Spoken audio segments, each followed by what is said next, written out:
पशुपति पारस भी कहते रहे हैं कि अगर चुनाव मैं लड़ूंगा तो हाजीपुर से ही चुनाव लड़ूंगा। अगर चिराग पासवान और पशुपति पारस दोनों अगर चुनावी मैदान में उतरते हैं तो जनता किसे वोट करेगी। नमस्कार, कलम इंडिया न्यूज में आपका स्वागत है। मेरा नाम शैलेंद्र सिंह है। हम लोकसभा चुनाव को लेकर के खास कार्यक्रम करते हैं।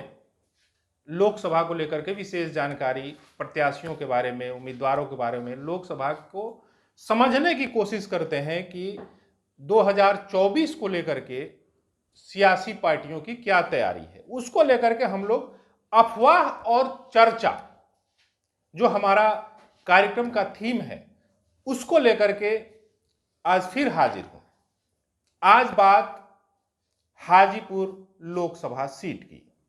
देखिए, हाजीपुर लोकसभा सीट हमेशा से 1977 के बाद से रामविलास पासवान के नाम से जाना जाता रहा है। 8 बार लगभग वो सांसद रहे। वहां पे कई कार्य उनके द्वारा किए गए, सभी जानते हैं। लेकिन 2 बार उनके नाम रिकॉर्ड भी दर्ज हुआ ज्यादा मतों से, अधिक मतों से जीतने का।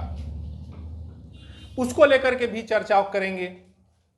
लेकिन अभी जो 2024 को लेकर के जो चर्चाएं चल रही हैं, उस पर हम विशेष चर्चा करना चाहेंगे। देखिए, 2024 में एनडीए में अब नए दल शामिल हो रहे हैं। पुराने जो संगी साथी थे, जो 2019 में संगी साथी थे, वो जो है साइड हो गए हैं। यानी कि मैं जेडीयू की बात कर रहा हूं। जेडीयू इस बार 2024 में एनडीए की सहयोगी नहीं है। तो स्थितियां बदली हैं। लेकिन हाजीपुर के लिए स्थितियां जस की तस हैं। ऐसा इसलिए क्योंकि वहां पे जो चेहरा है आज भी रामविलास पासवान ही है। देखिए, 2019 में रामविलास पासवान के कहने पर ऐसा पशुपति पारस हमेशा कहते रहे, जो मौजूदा सांसद हैं, वो हमेशा कहते रहे कि उनके भाई ने, यानी कि रामविलास पासवान ने उन्हें ये सीट दी और बोला कि भैया आप लड़ो वहां से, और वहां से वो सांसद चुने गए। यानी कि एक प्रतिनिधि के तौर पे सोचिए कि एक सांसद जो चुना जाता है वो किसी के कहने पर आता है और उसके नाम पर वो सांसद बन जाता है। तो सोचिए कि वो इंसान, वो राजनीतिक शख्स कितनी बड़ी हस्ती रहा होगा। चलिए, ये तो बात हो गई पुरानी बात। लेकिन 2024 की बात करें तो देखिए, जिस तरीके से वहां की स्थितियां हैं वो आज भी रामविलास पासवान के पक्ष में, यानी कि लोजपा के पक्ष में जाती हैं। लेकिन इसमें नई बात यह है कि लोजपा अब 2 धड़ों में बट गई है। 2 धड़ों में बट गई है तो इसका असर भी देखने को मिलेगा। अब जो है रामविलास पासवान के बेटे, यानी कि चिराग पासवान, एक अलग अपनी पार्टी बना के हैं। एलजेपी पर उनके भाई पशुपति पारस का कब्जा है, जिसमें 5 सांसद भी हैं उनके। तो ऐसे में 2024 की जो स्थितियां हैं वो काफी बदली नजर आने वाली हैं। एक तरफ चिराग पासवान कह रहे हैं कि भैया मैं तो ये सीट छोड़ूंगा नहीं। दूसरी तरफ पशुपति पारस का भी कहना है कि मैं भी सीट नहीं छोड़ूंगा। तो ऐसे में वोटर जो है वो कहां जाएगा? अगर मान लीजिए कि दोनों चुनावी मैदान में उतरते हैं तो स्थितियां अलग होंगी।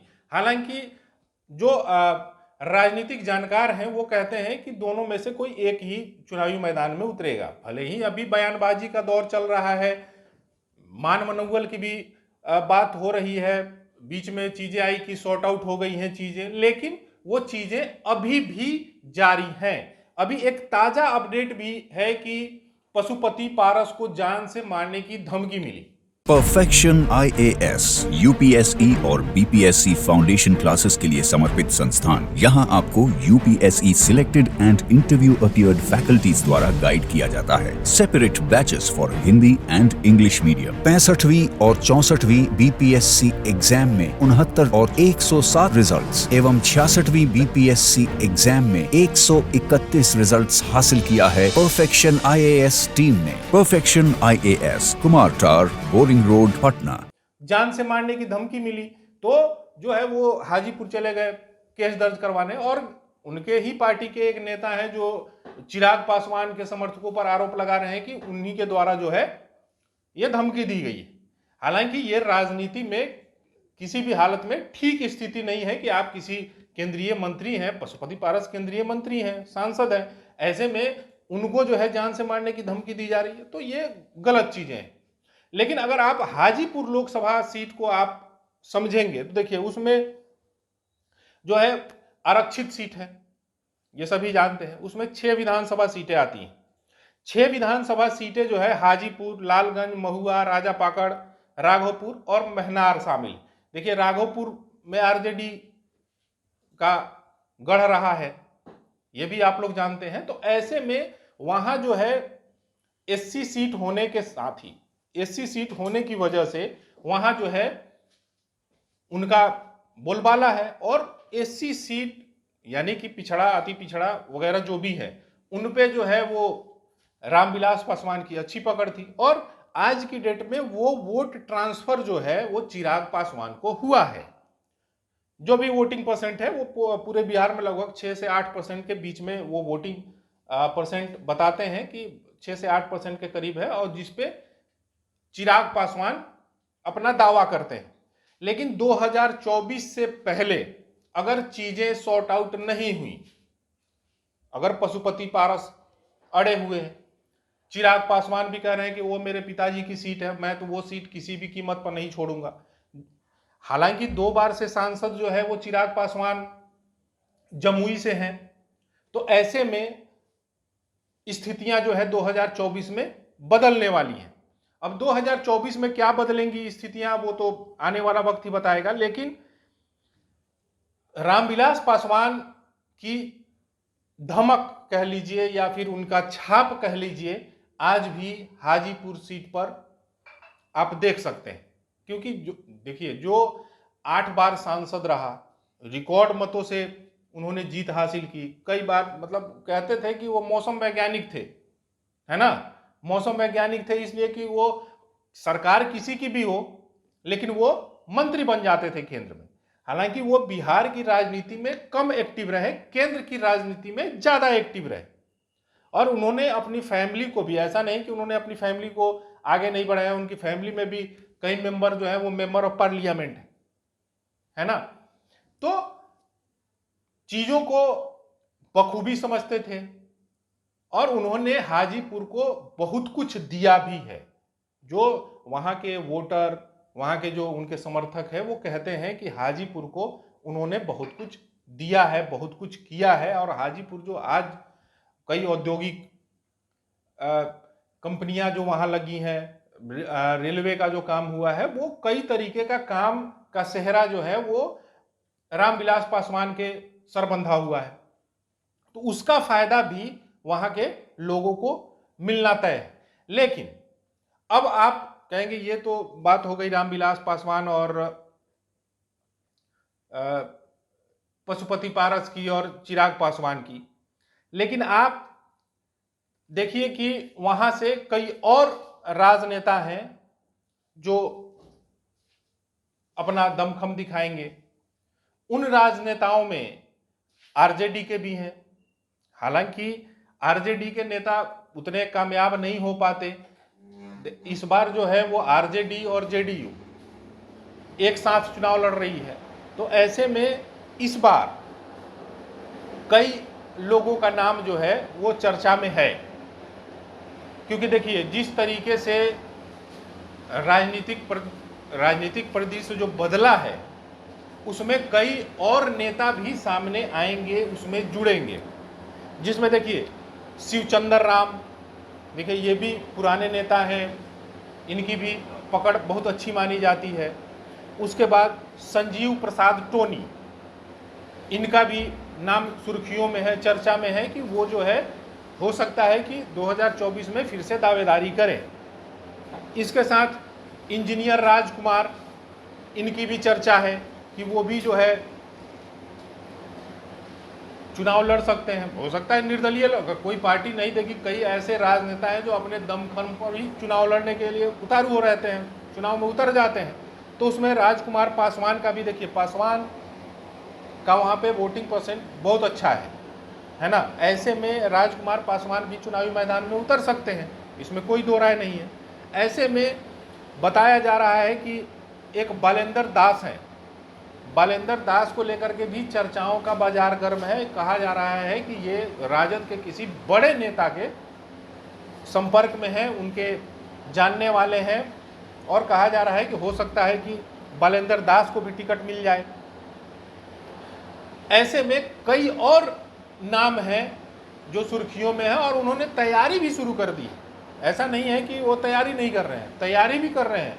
कई देखिए, अब आजकल डिजिटल का ज़माना है, डिजिटल में जो है लोग अपना फैन पेज, फलाना पेज, चिलाना पेज बना के लोग जो है प्रचार में उतर गए हैं, इंटरव्यू दे रहे हैं, बनाई सामाजिक कार्यकर्ता, नेता, कुछ भी करके जो है चुनावी मैदान में उतरने के लिए पहले से ही सेटिंग में लगे हुए हैं। कई लोग राजनेताओं के आगे पीछे कर रहे हैं। अब हालांकि अब टिकट किसका फाइनल होगा ये तो समय ही बताएगा, लेकिन तैयारी अभी से ही चल रही है।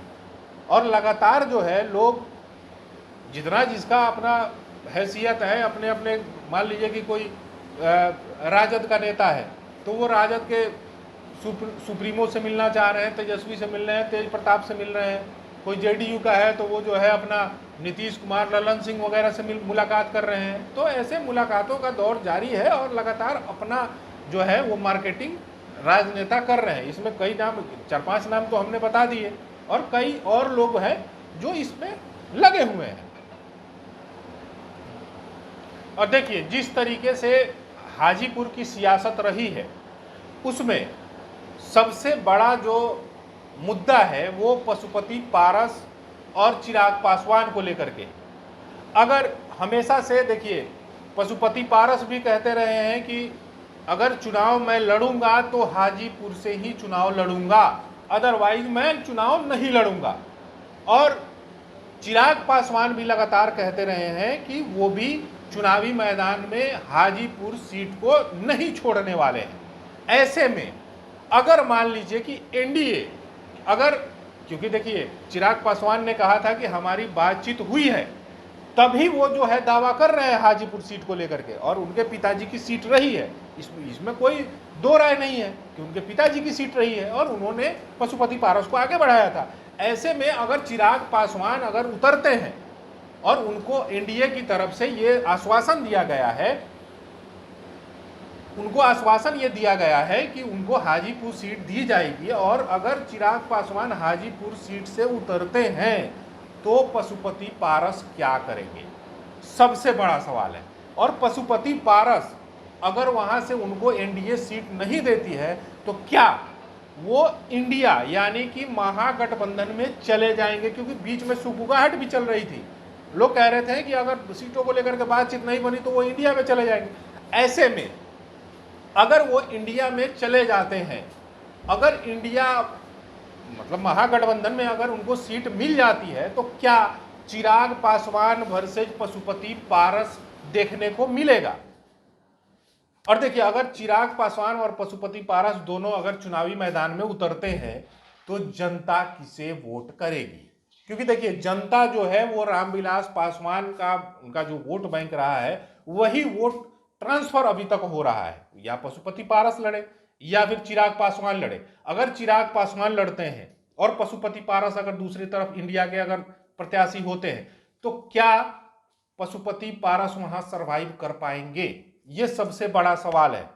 चलिए, ये तो 2024 में देखने को पता चली, हालांकि उससे पहले ही जानकारी आ जाएगी कि कौन लड़ेगा कौन नहीं लड़ेगा। लेकिन जिस तरीके से अभी माहौल बन रहा है और पशुपति पारस को भी धमकी वमकी दे दी गई तो स्थितियां तो बदलेंगी ही, इसमें कोई दो राय नहीं है। लेकिन अब वक्त पर छोड़ देते हैं कि आगे वक्त पे क्या, किसको कौन, अब एनडीए किसको देगी, इंडिया किसको देगी, ये वक्त पर है। लेकिन आज के लिए बस इतना ही।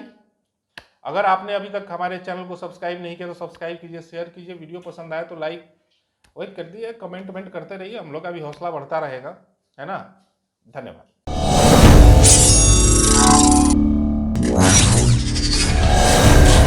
Wow.